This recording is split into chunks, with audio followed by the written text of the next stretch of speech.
Hello, I'm installing Xubuntu for my old Dell laptop. I created a pendrive Xubuntu FAT32 file system. Start, and when the logo appears,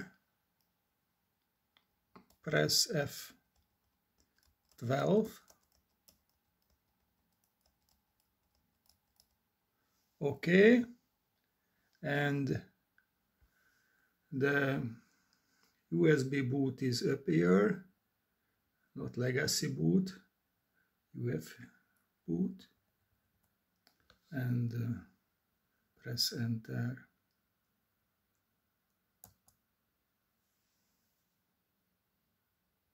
OK, and group appeared. So this is normal installation. Thanks for watching this video. Bye.